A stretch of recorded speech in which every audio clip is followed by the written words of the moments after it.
They want to know that you feel their pain about losing Luka. What can you say to them?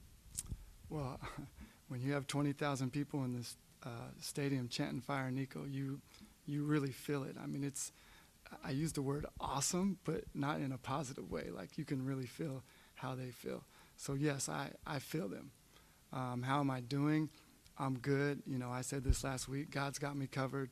I have an amazing family and an amazing support group to get through it. But no, I absolutely feel it. But I'm also, you know, my job is to make decisions that I feel are in the best interest of this organization, and I got to stand by the decision, and some of them are going to be unpopular, and this was clearly one that's unpopular. Nico, you've said over and over about defense wins championships, and you've been here several years with Luka before the trade. I'm wondering and he was pretty much a known product. He was who he was. At what point did you decide that you wanted to try to move him for something different? Yeah, there was never, like, it wasn't the straw that broke the camel's back. When you live with someone for 3 years, you get to know their strengths and weaknesses. It was more about a change in philosophy in terms of how can we get a top defensive team that will help us win a championship. Again, this trade may never even have happened, but once the opportunity presented itself, we jumped on it. So that wasn't something that had built over like 6 months, 8 months, 9 months? No, not at all. Grant Afsa, DallasHoopsJournal.com. Over here. Yeah, right here. The organization dealt with injuries, long before the trade deadline as well, but traded a healthy player in Quentin Grimes for an injured player in Caleb Martin, and it had hard capped the team at the first apron with 14 players. Did maybe the organization have any takeaways from that going forward about managing the salary cap in season, when injuries kind of mount and you need to sign a 15th player? Yeah, absolutely. It's actually a great question. We looked at our managing of the salary cap is maximizing it to its full potential. So Caleb was one of the players that we were able to get that would actually just barely fit under the cap and the apron, excuse me. And so we took that and we knew what we were giving up. We knew that we were only going to be able to sign one 10-day. But the chances of 10 players out of 18 available players being hurt, we took that risk to get a player of Caleb who we liked forever. And so we did it. And now, to your point, did we learn something? Absolutely. That, there's scenarios where you can have more than 10 players hurt, which doesn't typically happen. And so that will be something that we'll keep in mind as we move forward. Eddie Sefko, Mavs.com. A couple of things, Nico. Along those lines, it was a horrific season for injuries, but what's your confidence level? I mean, these are older players who sometimes tend to get injured more or take longer to heal. Your confidence level that this was an aberration? Well, one, before the trade, 90% of our injuries were contact injuries. So when you have contact injuries, by and large, those are unavoidable. And so it didn't matter if you were young or old. Contact injuries are contact injuries. So we have a great staff, and so I'm extremely optimistic that next year we'll go back to the mean, and you'll see a really good team out there. Also, what thing or maybe things need to happen in your mind primarily to get this franchise back toward contending status and respectability? Really, we just need to get healthy. I think the team that we're bringing back is a championship caliber team. And we fully expect to have Kyrie back with us next year when he gets healed from his injury, and we believe we'll be compete for a championship.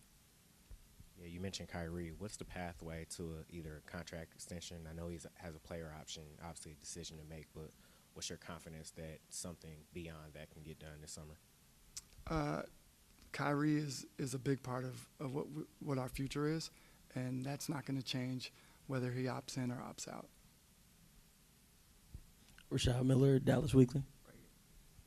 I know in your opening remarks you talked about this offseason, your goals for this offseason, but can you give us kind of what you're going to do for the next 2 or 3 seasons?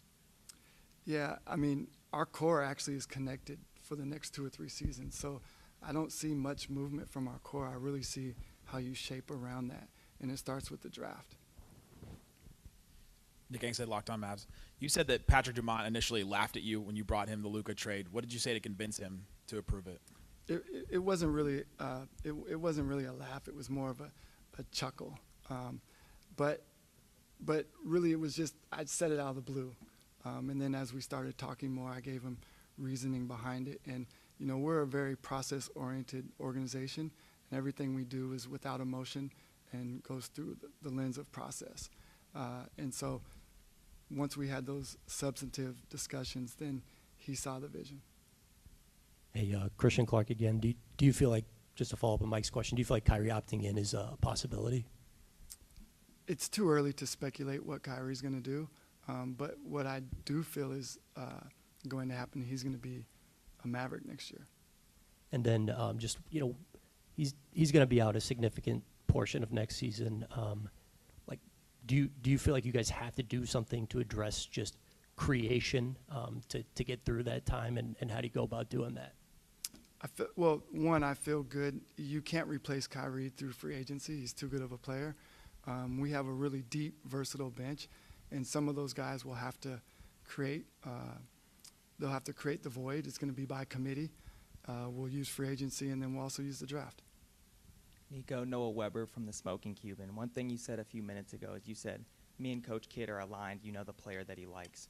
But when it comes to a trade of this magnitude, obviously, it's the main player that led y'all to the finals last season. So I wanted to ask you, what did that conversation look like at the 11th hour when you told him that y'all would be trading Luka Doncic?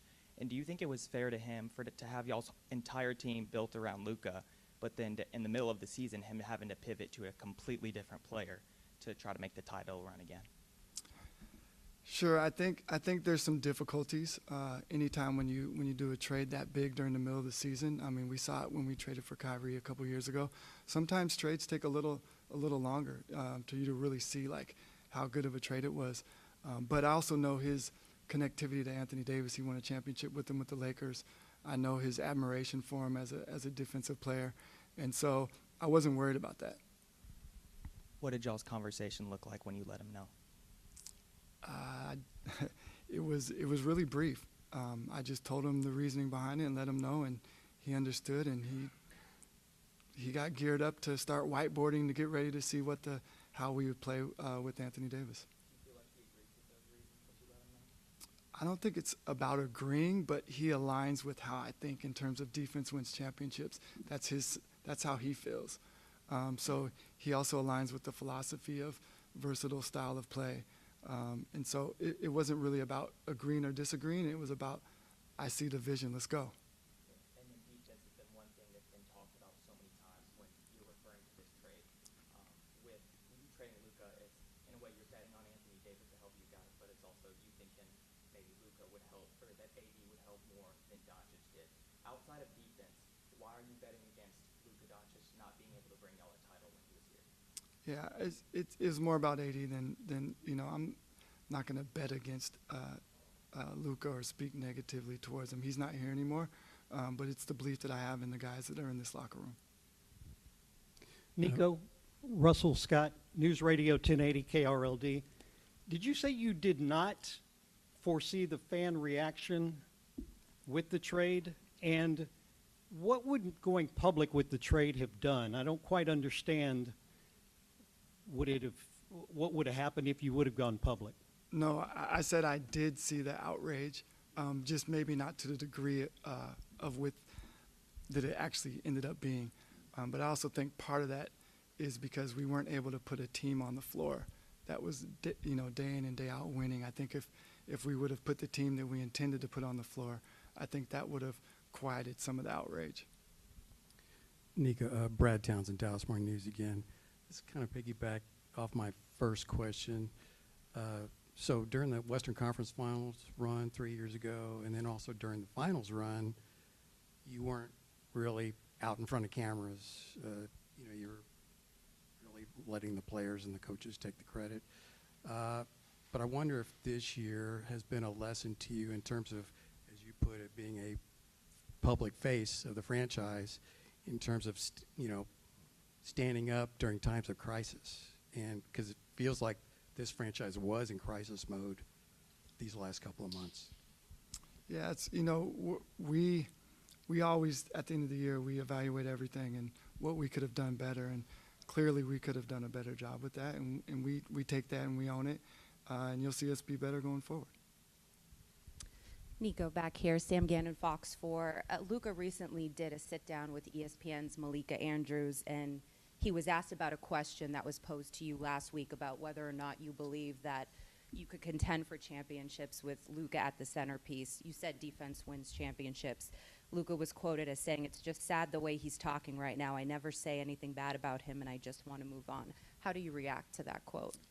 I feel the same way he does. Like, I've actually never spoken ill of Luka at all, and I just ready to move on with this team that we have. You having fun?